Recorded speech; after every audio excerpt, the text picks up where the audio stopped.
tripod's not really very stable, it's just me holding onto it. And I'll be taking you through all of the things that people misunderstand, all the common things that people get wrong. So I'm going to start with practice. So I always call it free practice, because it basically means you're free to do anything you want. But it's known really by practice.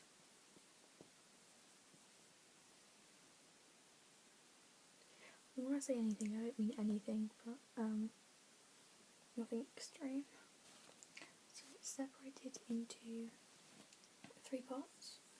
Got P1, P2 and P3.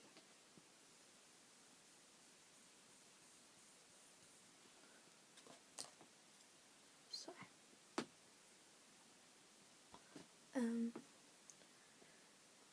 basically they are different in a way. This one, the teens are more likely to use the young drivers. These are the ones that are in the lower classes, is in the step below Formula 1.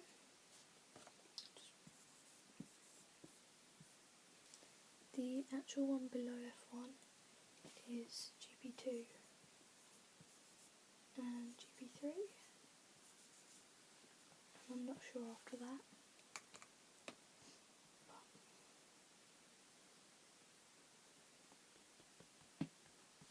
yeah. So in FP1 they're more likely to use their young drivers because they get the practice of the car and what it's really like to drive a Formula 1 car.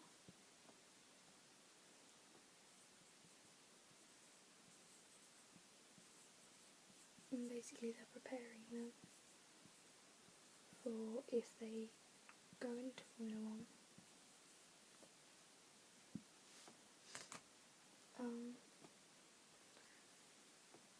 They don't really use, if they're using the young drivers, they won't try new things.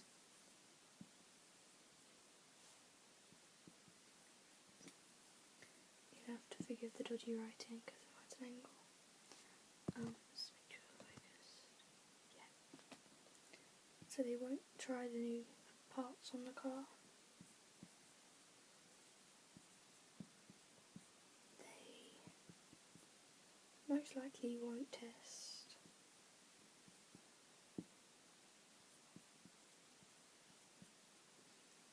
the tyre strategies. We're going to call it strats because it's too long a word. And then we're going to P2, and you have your usual drivers.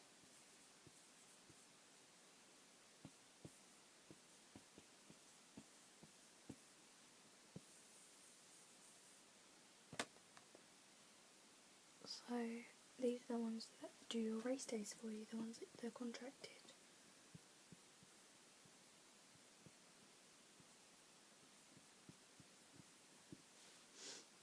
Right. So in P2 they will usually test new parts.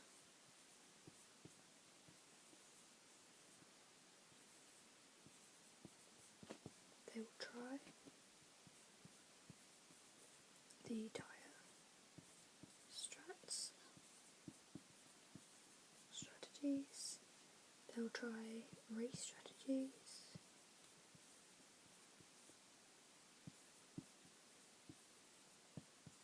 basically they'll try things that they need.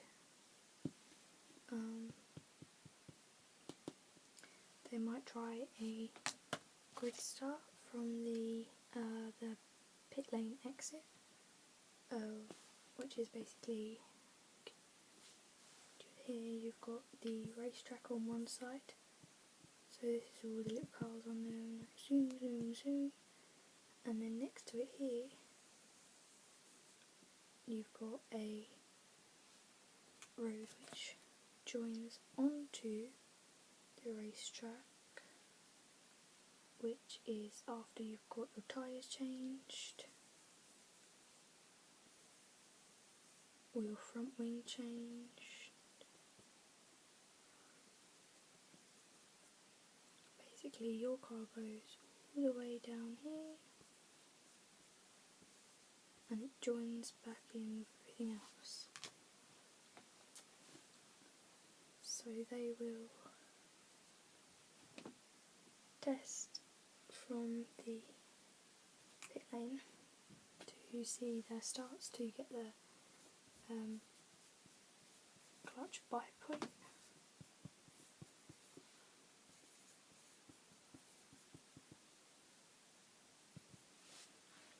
Put bite point in that because it's obviously not the official term for it. Then you've got the, so they'll test their brakes, and then how quickly they can leave. So I class that as reaction time, both for the driver and the car. DNC.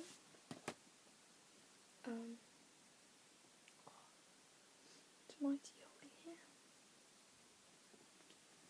So now that we've established P2, P1, P2, got on to P3, which is the big boy, if you will. For this one, again, you use your usual driver.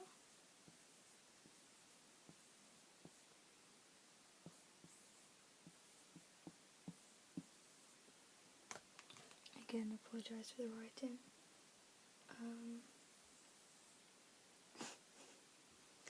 You'll test the strategies, see your long runs, your short runs.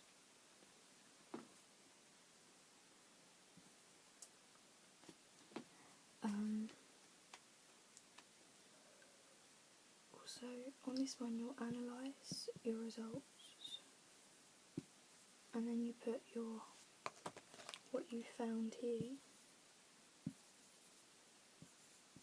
there.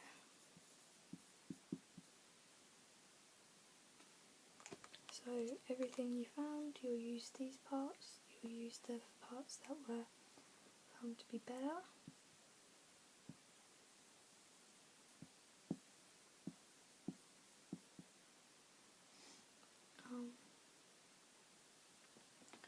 You'll do your test strategies, you'll do the tyres, so when you're going to fall off, when they fall off, that's what it's classed for, when they no longer become any good, when the grip starts to go down, so you could be, this is your racetrack, and so you've got a lovely bend coming up, and obviously you want to stick the car in the bend and make sure you know it's going to come out of it. So this is you on some bad tyres and some good tyres. On the good tyres you know that you can get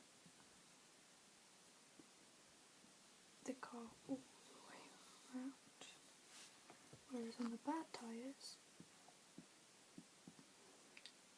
you can kind of already see that you're going to be cutting it very close to the inside, which means that you're going to allow the other cars, like this one, to overtake you here and therefore get a better exit. So people need to be very careful with that for their tyres. It's also easier to overtake if the person's got bad tyres. So basically this is practice. P1, you might get the young drivers in for the experience. If not, it'll be the same as P2, so if they are the usual drivers, basically all of this will be the same. Yeah, so that will replicate if it's the usual drivers, but if it's the young drivers, you'll get the practice for the experience and prepare them, but they won't try anything new, they won't try any parts, they won't look at the tyre strategies. Then for P2, you've got your usual drivers, so these are the contracted ones, so your Vettel, your Alonso, your Hamilton, your Button, these are all drivers. Then you have your testing of new parts, so you see what works best under circumstances. It's in the downforce, so what keeps the car lowest to the ground, so that you can stick it in the corners better. You will look at your tyres, and you'll try some race strategies. You might from the pit and exit do some clutch bite point tests, test your brakes, your brake times, your action times as to when you see the lights go out as to when you go off the line, and then you analyse all of this and take it all into this. So everything you found out goes into here, and you'll use these strategies that you tried and you'll test them against the new temperatures, because the temperatures always change on the tarmac. We'll get into tyres in a minute. Yeah, you'll use the better parts, and you'll just wait to see when the tyres go off, when they are at the best temperature, what it takes to get them to that temperature.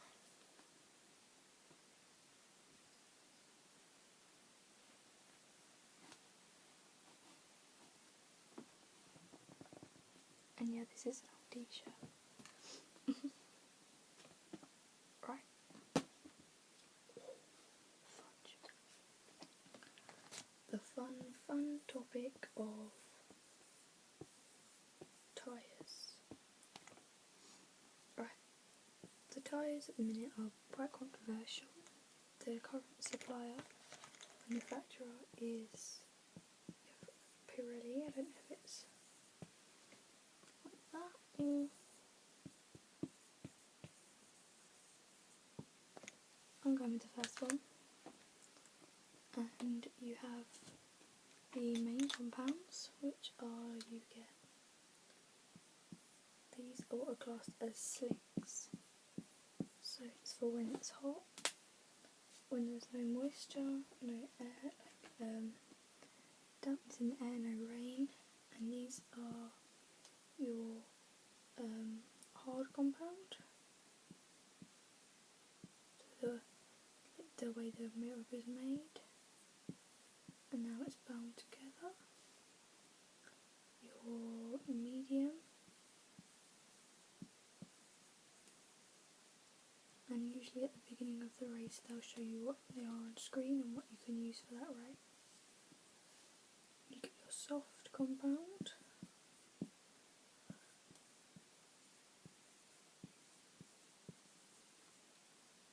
and your super soft.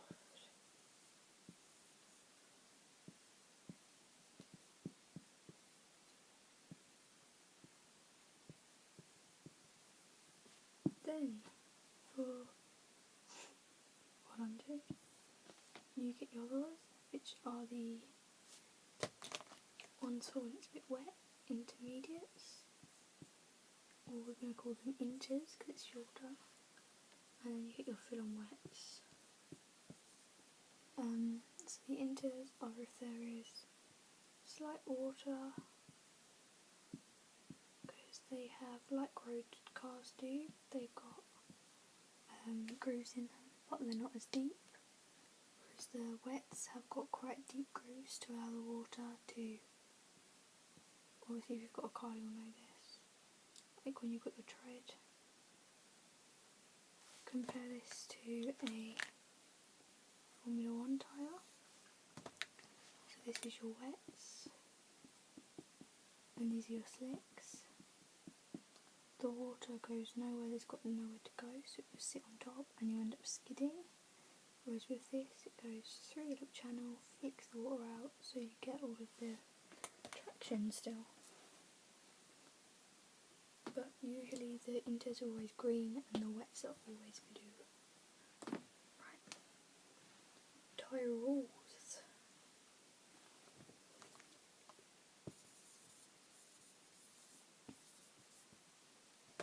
It is very full of information, I know. Right. So you have to use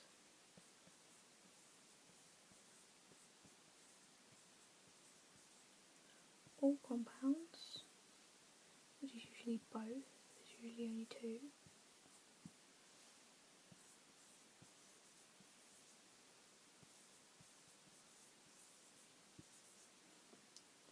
In the race, unless there's been rain.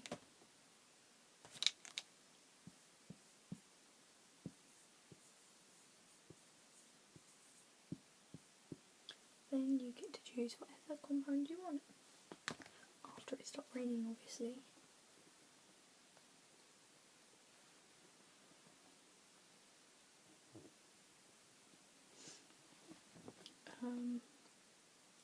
What else is it? The tyre must go at a certain pressure, as this helps to make sure there's no punctures from sharp parts on the track, or like a curb maybe. But when it's called a delamination.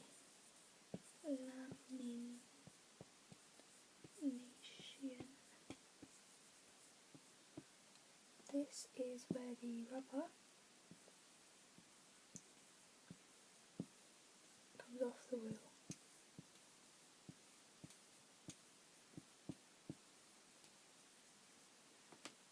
So there's your car. Okay, that's pathetic for a car. There's your car, yeah. Whatever, you got your wing there. Your driver. Your wheel's obviously attached to your car.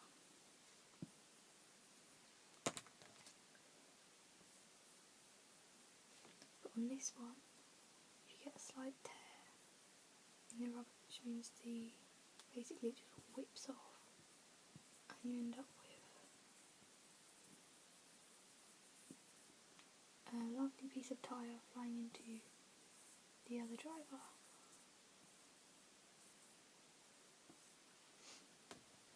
I know my drawing skills are amazing. Right. Basically, that's all about tyres.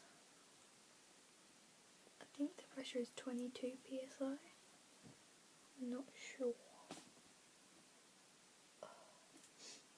Right. This is mainly just going to be practice, and I'll see so it's going to be practice, and then this last part which I'm going to explain, hopefully if it cuts off then it will be in the next video.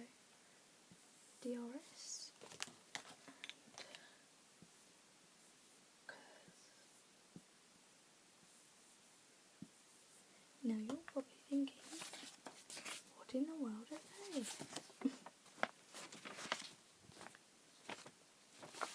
Basically they both make the car faster. You can see here, this is before they used DRS. This is the wind. So you've got your wind going. This is the way it travels over the car. So the aerodynamics, it also goes above here, but I didn't show you that, so it goes above that. Basically, the DRS opens a flap here, which lets the air go through to release, or decrease rather, a drag. And that's how it got its name as the, sorry that was a bit loud, as drag reduction system.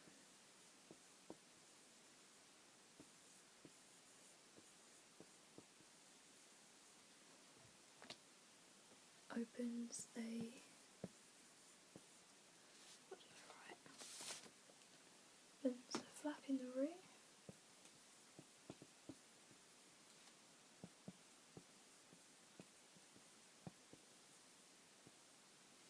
Opens flap in the ring so the air can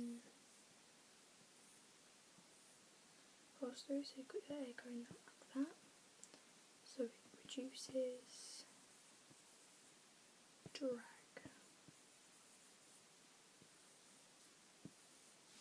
KERS is kinetic, so movement, energy, recovery,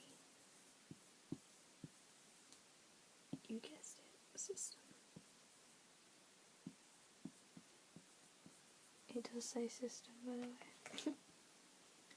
And basically this is a bit difficult to explain. You get the heat from the brakes,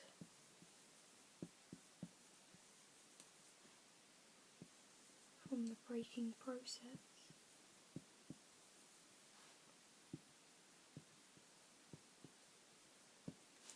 which basically turns into power which is stored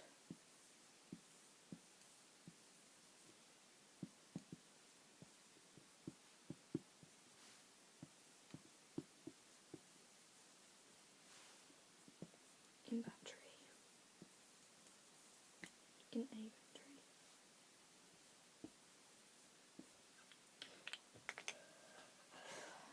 But this often goes wrong, but there's a small button on the steering wheel, and basically this increases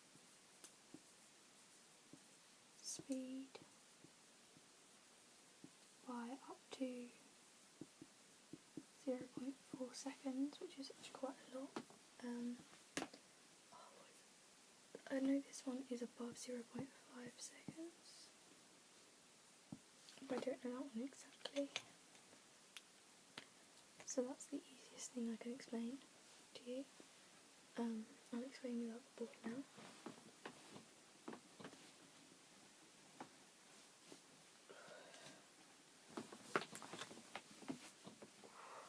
You've got the DRS safety there, which is the drag reduction system that opens a flap in the rear wing.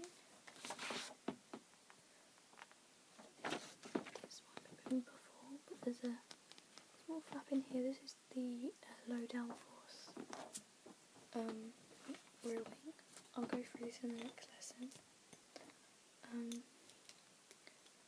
DRS opens the flap in the rear wing, which allows the air to flow through it, which obviously stops the air going against it. So if I was to have this, I'm going to get the wind going like that, and it could go straight up, whereas when you open DRS, it allows the air to go straight through. So it creates it to be faster. KERS is basically the heat in the braking process. So when they brake, here you go, here's a pair of Pirellis I was talking about. Yeah, so when they brake, the steering wheel, which is around there, has a small button on it, and the heat from the brakes turns into a electrical, we'll go with that, an electrical fault, which means that they can then press this button and go faster. It's not, if you think about it in our way, it's not really much, but 4 to 5 seconds, 0.4 to 5 seconds rather, is actually quite a lot. It can be the difference between being able to overtake or not, and especially with the KERS, that can aid DRS. So you can only use DRS at certain points on the track. This is clearly shown where you can, and if there's a crash and it's under safety car or yellow flag, most of the time DRS is disabled so that people keep at a safe speed. So I hope that gave you a small insight at least into Formula 1. There will be more of these hopefully, it's just when I can get around to filming them. And I'll go into qualifying, then the race day, then the drivers, the teams, all of the engineers, everything behind it. I'll go into it all so that you have a better understanding of Formula 1.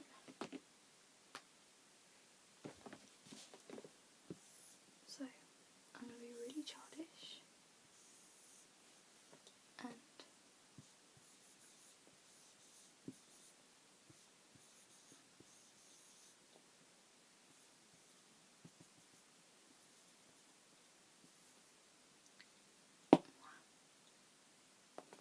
so bad. Bye bye, and I'll see you next time.